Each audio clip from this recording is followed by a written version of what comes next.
Algo está mudando silenciosamente no Brasil e quando a maioria perceber, já será tarde demais. A reforma tributária não mira apenas empresas. Ela chega agora ao bolso de quem vive ou pretende viver de aluguel. Iremos revelar a vocês todas as implicações dessa nova mudança. Este é o Visão Libertária, sua fonte de informações descentralizadas e distribuídas. Ajude a propagar as ideias de liberdade. Deixe seu like e compartilhe com seus amigos. Um artigo seu pode virar vídeo aqui também, sabia? Este artigo foi sugerido por Euromaidan, escrito por Sopa de Letrinhas, revisado por Historiador Libertário e será narrado por mim, Djalma Guedes. Há uma mudança silenciosa acontecendo agora, neste exato momento, que promete alterar profundamente o mercado imobiliário brasileiro. E a maioria das pessoas ainda não compreendeu a real dimensão do que está por vir. A reforma tributária introduzirá o IBS, que é Imposto sobre Bens e Serviços, e o CBS, Contribuição sobre Bens e Serviços sobre Aluguéis. Esse novo custo incidirá sobre o imposto de renda da pessoa física para quem possuir mais de 3 imóveis ou apresentar alta receita, podendo elevar a carga tributária total para cerca de 36%, soma de 27,5% de imposto de renda, com aproximadamente 8,4% de IBS-CBS durante o período de transição até 2033. Essa transição começa com alíquotas menores, mas avança de forma progressiva. Na prática, aluguéis residenciais e por temporada tendem a sofrer aumento de tributação, exigindo planejamento financeiro e tributário antecipado. O governo vendeu a reforma tributária como simplificação, como se trocar 5 impostos confusos por 2 novos fosse um favor ao contribuinte. A realidade, porém, é outra. Para quem vive de renda de aluguel, a reforma pode significar o fim da viabilidade econômica do investimento imobiliário tradicional. Agora vamos aos fatos. A partir de 2026, pessoas físicas que possuam mais de 3 imóveis alugados e cuja receita bruta anual ultrapasse R$240 mil tornam-se contribuintes obrigatórios do IBS e da CBS. Há ainda uma segunda regra. Quem receber mais de R$288 mil em aluguéis no próprio ano calendário, independentemente da quantidade de imóveis, também será enquadrado no novo regime. À primeira vista, pode soar razoável, até que se entenda o que essas siglas realmente representam. A alíquota de referência do Imposto sobre Valor Agregado Brasileiro, resultado da soma do IBS com a CBS, está estimada entre 26,5% e 28%. Para efeito de comparação, a média da União Europeia é de 21% e nos países da OCDE, cerca de 19%. O Brasil, mais uma vez, caminha para liderar um ranking indesejado, o da maior carga tributária sobre o consumo. O governo apresenta uma solução. Operações de locação residencial terão uma redução de 70% na base de cálculo, o que reduziria a alíquota efetiva para algo entre 8% e 10% sobre o valor do aluguel. Além disso, o locador poderá deduzir R$600 por imóvel residencial alugado. À primeira vista parece generoso, mas ainda existe o imposto de renda. Para pessoas físicas, a soma do imposto de renda com o IBS e CBS pode resultar em uma alíquota total de 36%, exatamente como mencionado anteriormente. 36% sobre uma renda que já foi tributada na aquisição do imóvel, que paga IPTU anualmente e que ainda sofre com vacância e inadimplência. Mesmo assim, o Estado acha pouco. Ele exige mais. O discurso oficial se repete. Reforma neutra. outra. Não aumenta a carga tributária. Modernização do sistema. Isso é enganoso. A reforma foi desenhada para ser neutra apenas em termos de arrecadação global, mas profundamente redistributiva entre setores. Em outras palavras, alguns pagarão mais para que outros paguem menos. E é fácil identificar quem ficou do lado errado dessa equação. O setor de serviços, responsável por 67,4% do PIB e historicamente tributado a alíquotas menores, passará a ser onerado pela alíquota cheia do IVA, que pode chegar a 29%. A alocação de imóveis, agora classificada pelo governo como prestação de serviço, entra nesse pacote. Antes da reforma, a alocação era tratada como renda passiva, sujeita apenas ao imposto de renda. Agora, quando há habitualidade e volume relevante, passa a ser considerada prestação de serviço. Uma reclassificação conveniente que transforma milhares de brasileiros que investiram em imóveis visando renda para a aposentadoria em prestadores de serviço, sujeitos à tributação sobre consumo.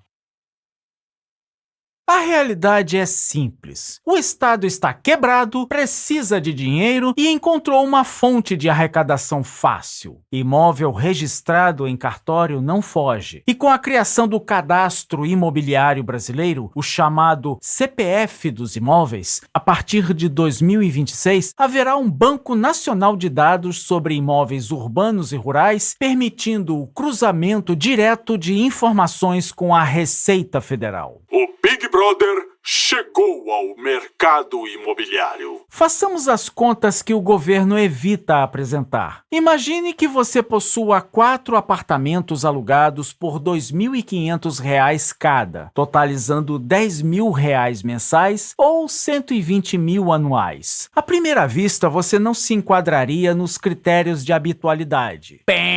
Errou! Existe uma margem adicional de 20% sobre a receita no ano corrente que pode acionar a tributação. Um único mês atípico acima de 24.000 pode ser suficiente para enquadrá-lo como contribuinte. Agora suponha que você possua 5 imóveis e receba 250.000 por ano em aluguéis. Nesse cenário, uma pessoa física ficaria com apenas cerca de 64% da receita, perdendo 36% em tributos. Já uma pessoa jurídica, por meio de uma holding patrimonial, ficaria com aproximadamente 81%, perdendo cerca de 19%. Para alcançar o mesmo lucro líquido de uma holding, a pessoa física teria que elevar significativamente o valor do aluguel bruto para compensar a pesada carga tributária. Em um mercado competitivo, isso é praticamente inviável.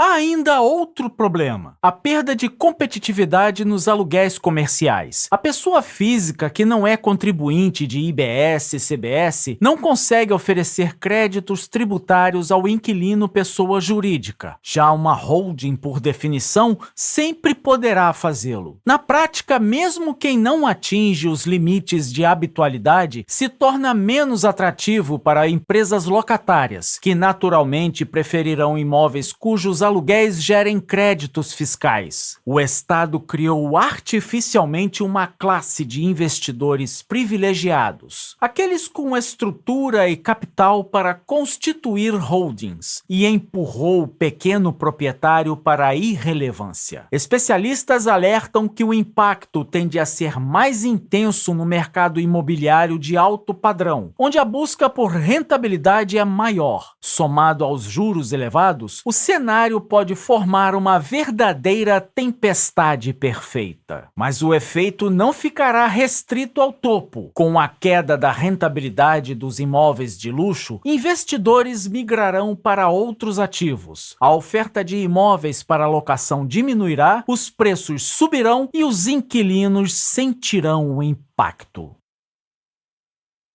É o ciclo clássico da intervenção estatal. Cria-se uma distorção, culpa-se o mercado por ela e usa-se o problema como justificativa para ainda mais intervenção. E não se iluda com o argumento de que ainda demora. Em 2026, haverá apenas a obrigação de declarar informações sem recolhimento. A cobrança começa de forma parcial em 2027 e se torna integral em 2033. 7 anos de transição, com alíquotas subindo gradualmente. 7 anos para a rentabilidade de milhões de imóveis ser corroída aos poucos. Como o sapo na água aquecida. Quando percebe, já é tarde demais, virou cozido. Advogados tributaristas e contadores já oferecem a solução. Holdings patrimoniais. Funciona? Sim, funciona. Para quem tem volume de imóveis e capital suficiente para arcar com custos de constituição, contabilidade e burocracia. Para quem tem 3 ou 4 apartamentos, é inviável. Mais uma vez, o Estado cria barreiras artificiais que protegem os grandes e esmagam os pequenos.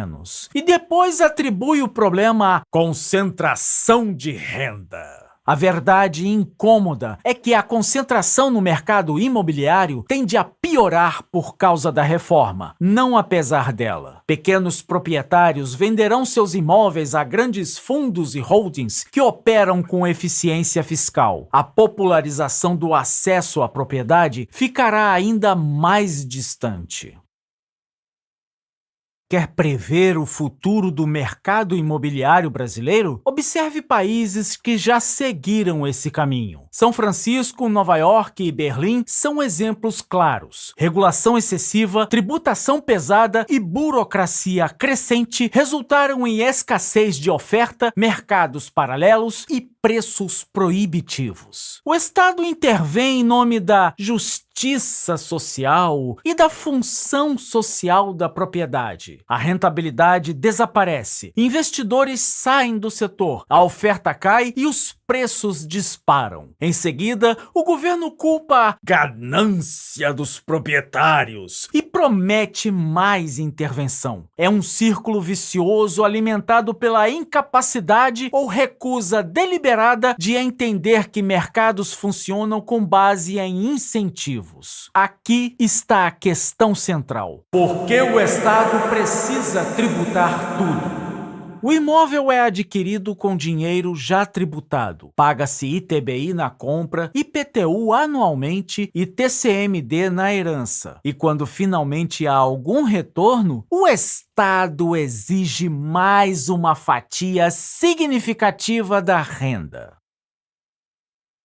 Em que momento a propriedade privada deixou de ser um direito protegido e passou a ser apenas uma fonte permanente de arrecadação? A resposta é simples. No Estado moderno, a propriedade plena não existe. Você nunca é realmente dono. É apenas um ocupante temporário que paga aluguel ao governo na forma de impostos. Pare de pagar e descubra quem manda. A tributação dos aluguéis é apenas mais um capítulo dessa lógica. Um sistema em que tudo que você possui, entre aspas, depende da benevolência do planejador central. Para quem tem muitos imóveis, avalie seriamente a criação de uma holding patrimonial. Não porque seja ideal, mas porque pode ser a única forma de sobrevivência. Para os inquilinos, não se iludam. O custo adicional será repassado. A única dúvida é: quando? E para todos, isso não é acidente nem efeito colateral. É o sistema funcionando exatamente como foi projetado. O Estado identificou um ativo que não foge, o imóvel, e uma renda facilmente rastreável, o aluguel. Criou um sistema de vigilância total e passou a extrair recursos de quem acreditou na ilusão da propriedade privada. Há uma verdade que políticos evitam admitir. Todo imposto é, em sua essência, confisco. A diferença entre tributação e roubo está apenas no percentual e na legitimidade legal.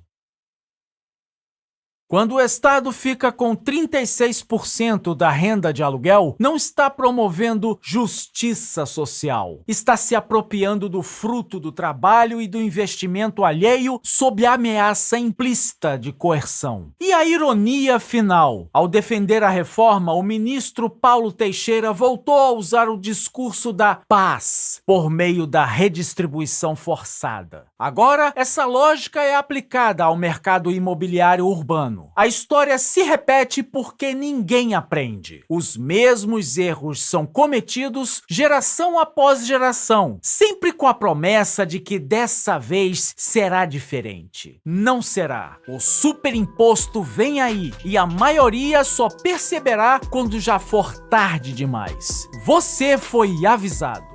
Obrigado pela audiência. Esse é um canal colaborativo. Participe você também. Cadastre-se agora mesmo no nosso site visãolibertaria.com e envie seus artigos por lá. Os nossos colaboradores recebem recompensas em Bitcoin. Inscreva-se no canal e clique no botão da campainha para ser avisado de novos vídeos. Até a próxima e viva a liberdade! Imposto é um nome bonitinho para roubo.